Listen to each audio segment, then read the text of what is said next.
Winter is a time where a lot of death occurs. And the cool thing about winter is that you can do a lot of growth even though it doesn't look like you are growing, that is. So when spring comes, a lot of that growth that's internal is manifest in, outward appearances. And I think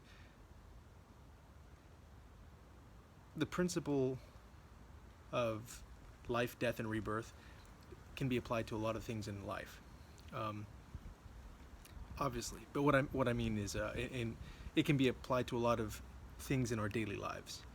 So, for example, if we look at trees, during the winter, their leaves start to fall off. They get all brown and dry and fall off. Some of the plants don't even survive the winter, but there's a lot of dying that occurs either in the leaves or in the actual plant. And sometimes, if you're lucky, the roots of the plants will still have life, and in the spring,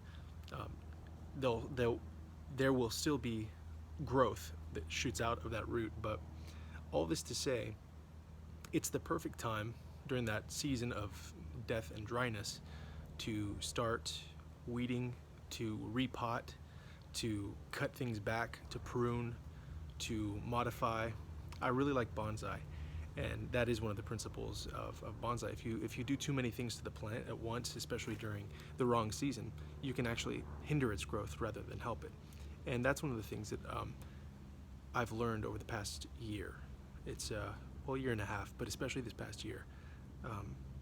Sometimes it's not even about what you do, it's about when you do it and how you do it. So that's one of the lessons that I've learned this past year. I'm making this video on January 31st because I intend to at least make one video a month. And if I have to wait until the 30th or 31st of each month, so be it, but I have to put something out because it's something that I've wanted to do for a long time and I've not done it. And so every year, little by little, I've started to add more to the docket and actually accomplish it, which I'm very happy to see and very happy to do. I just realized that I might be covering the mic hole, and I hope that's not the case. But regardless, I'm making these videos as a kind of a personal growth log, but also because making videos is something that I've always really enjoyed doing. So regardless of whether or not my account grows, I want to keep doing it as a kind of gift to myself in the future to see how far I've come.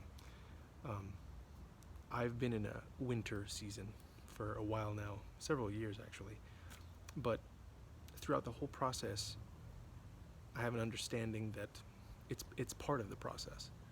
That I have an understanding that this death and rebirth is going to lead to a lot of growth, which has been very necessary for a long time. And in fact, by virtue of me making this video,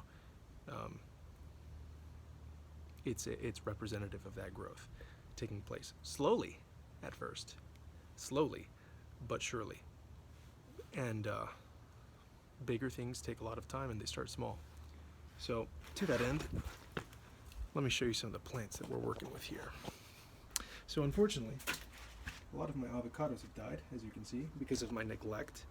If you can tell right here, that's actual bark that was beginning to grow, and it was beginning to grow on quite a number of my avocado plants, and they died because of my neglect. There's still several that are alive. So these guys, I just pruned some of them. And the intent here is that last year I decided I want all of the things that I touch to grow. All of those plants are the result of me using what I was using on a daily basis. So we would eat the avocados and I would keep the pits and grow them. So that's the result of, that's from my own food. And even though those plants right here that died, even though they came from what I already had and I didn't actually buy them, I still feel very guilty for letting them die, and I don't want to do that anymore.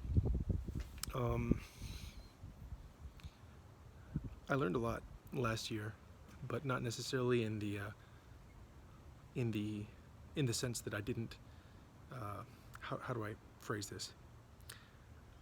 I learned a lot not in the sense of an intellectual capacity, because the things that I learned I had already understood for a long time, or I've already known for a long time intellectually, but I learned in the sense of practice.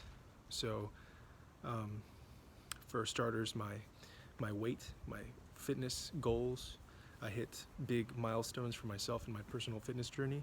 I lost 40 pounds last year. I walked over how many miles? 1,500 or 2,000 miles, over 1,000,000 steps last year. And so I hit a lot of really big goals for myself, and I try to keep track of what I do every year as well, in terms of movies that I watch, films, like film reviews, books that I read, book reviews, anime, graphic novels, video games, any kind of media that I consume. I try to keep track of it and write about it. The writing aspect I've been a lot lazier about, but I kind of still have ideas with respect to that. This video is obviously me rambling a little bit because it's off the cuff and I need to get it done and I need to upload it so that I can say, okay, I did something this month as far as this channel is concerned. But I'm very happy to say that in terms of creativity and things, last year I did produce way more than I did the year prior. So this year I'm going to try to beat it. And it's not doing creative things for the sake of doing creative things. It's doing creative things because it's, in theory, something that I want to do, but in practice, something that still takes discipline, or at least some measure of action to complete. And one of the things that really made me take action was the fact that I think in spring of this past year, and I'll look at it again, but in spring of this last year, I had seen a journal entry that I made 2 years prior of a list of goals, and I had the same goals.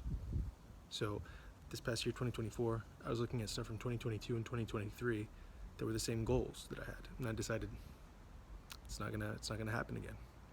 This year it changes, so I'm not getting any younger. I need to do the things that I say that I want to do, and I need to actually have something to show for it. If you're younger, know that time flies by, especially after the pandemic. I mean, one day I was 23 and now I'm over 30. When did that happen? I don't even know. And I'm sure it's going to be the same when I'm 40 or 50 or 60 or 70. I'm going to turn and be like, I'm just getting started. How did this happen?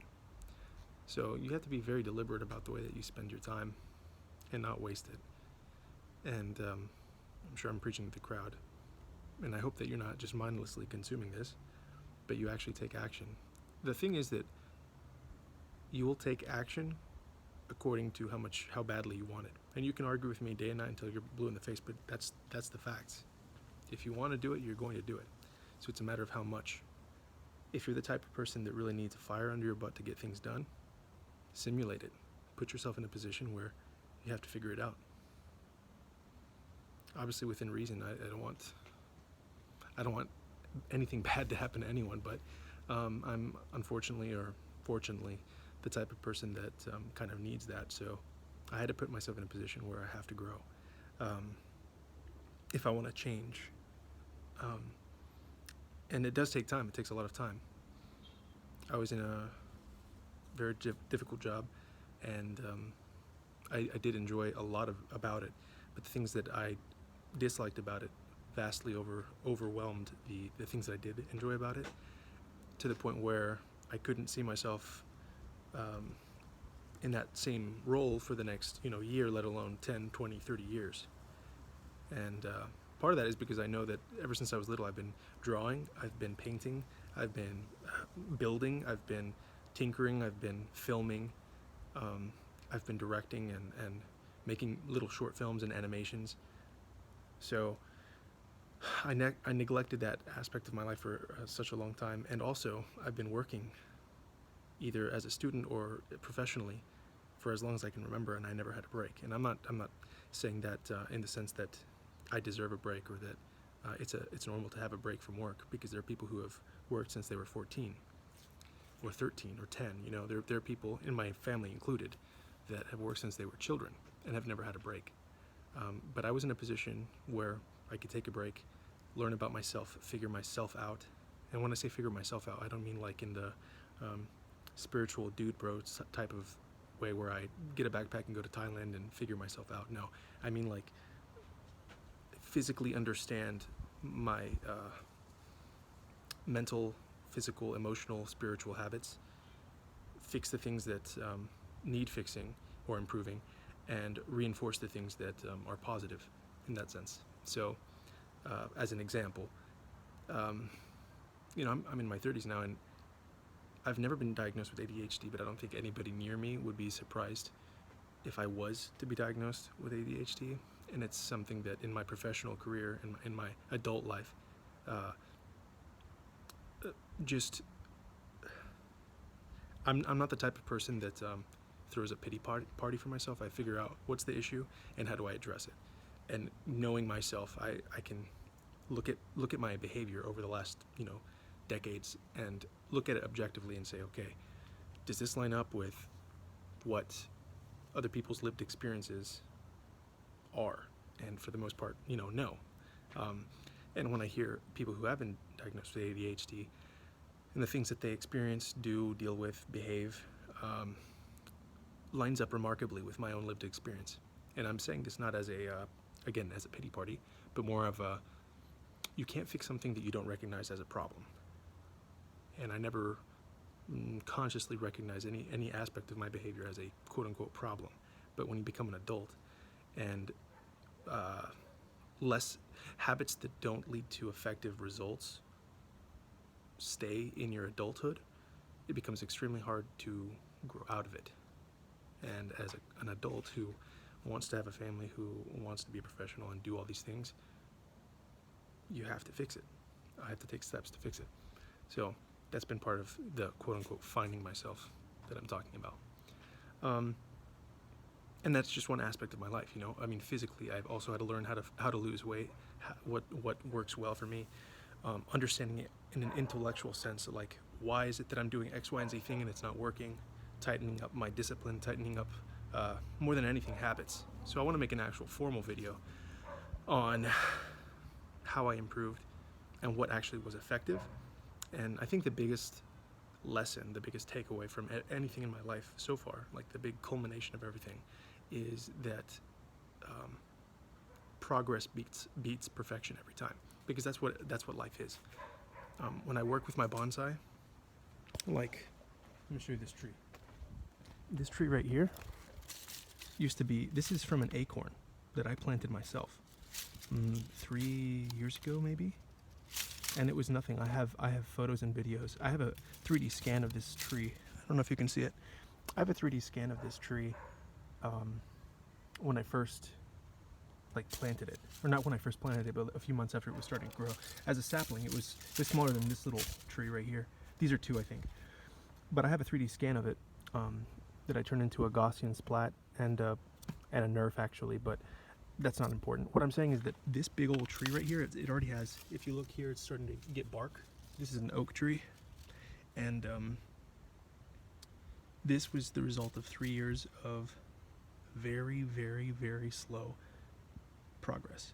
This was the result of 3 years of tiny checkups every single day, or every other day, or every other week, or every month to monitor its progress and growth. And at the end of the day, that's what we are. You know what I mean? Like, good or bad habits turn you into who you are. So I don't want to ramble too much longer. We're already at 14 minutes here, but I guess the key takeaway is progress, not perfection. If you can't do it every day, you probably can't do it.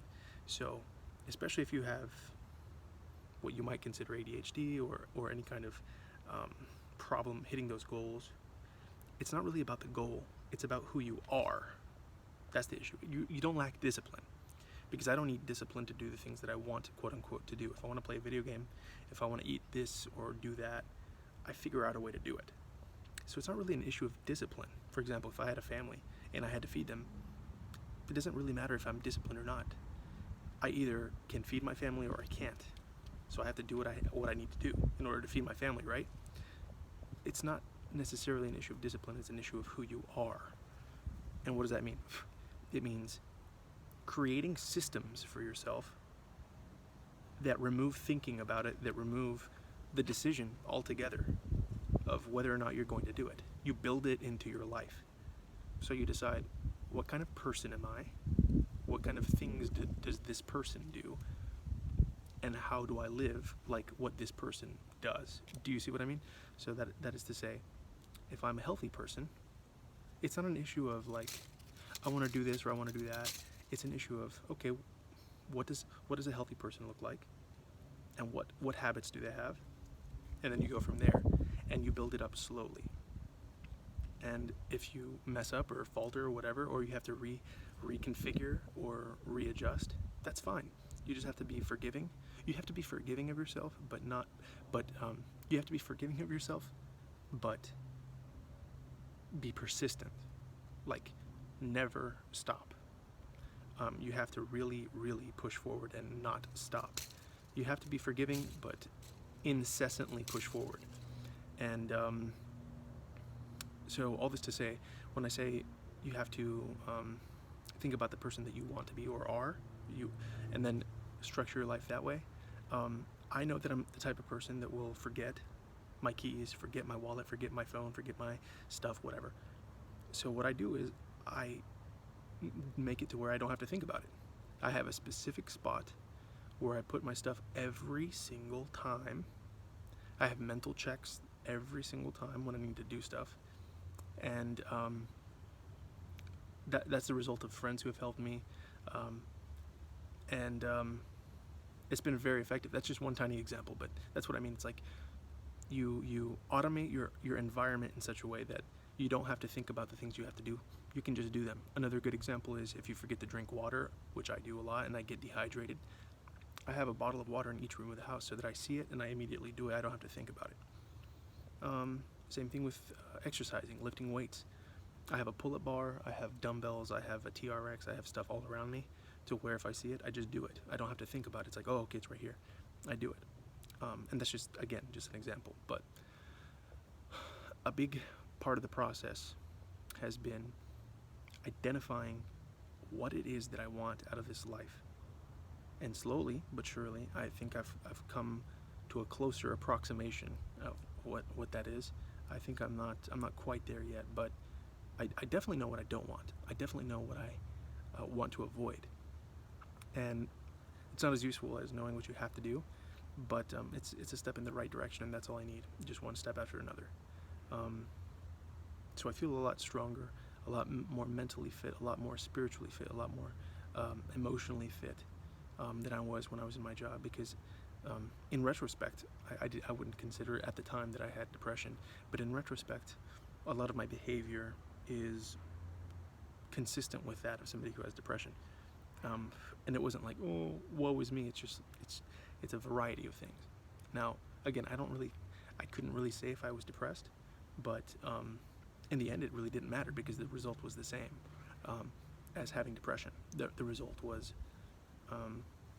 this lack of a peace, but a lack of not control, a lack of direction, an aimlessness, a listlessness, a complete apathy, and that came from a lot of things, but none of that is an excuse because you don't get that time back, and it's a gift. That time that you have, whether you take advantage of it or not, is a gift. So I want to make the most of this gift that I've been given, and part of that is making these videos. There's a lot more that I want to yap about, but I think that might be a good place to stop it because I do want to make a less rambly, more succinct and itemized video to kind of talk about what I've learned.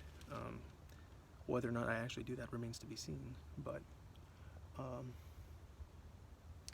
I think a big aspect of that, a big part of it, is that I'm thankful, and I want to express that every single thing that happens to me or that I do, whether it can be perceived as positive or negative.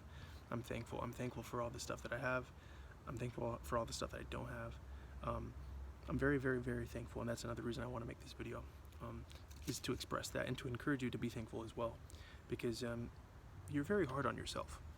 We're very hard on ourselves, and I don't think there's anything wrong with that in and of itself, but is it actually productive? Is you being hard on yourself actually propelling you to become better? Or is it keeping you where you are and comfortable in your miserableness? Because if your misery is just as comfortable as your comfort, then you're not gonna change. So beating yourself up, if you're gonna do it, should have a it should be effective. It should be productive. And if it's not, and you're just sitting there hurting yourself, stop. Be thankful for what you have. Recognize where you might fall short. Be forgiving of yourself, but never stop striving for it. And you're never going to get there. We're never going to get there. It's important not to have that, I don't know what you would call it, like a goal dysmorphia of never being satisfied. It's important not to have that. And part of the way that you combat that is by being thankful. And it's easier said than done. Big time. But at the end of the day, yeah, things could always be better, but they could always be worse. They can always be worse. And I don't want to spend my life looking backwards or forwards. I want to be in the moment, and I've realized, especially after the pandemic, that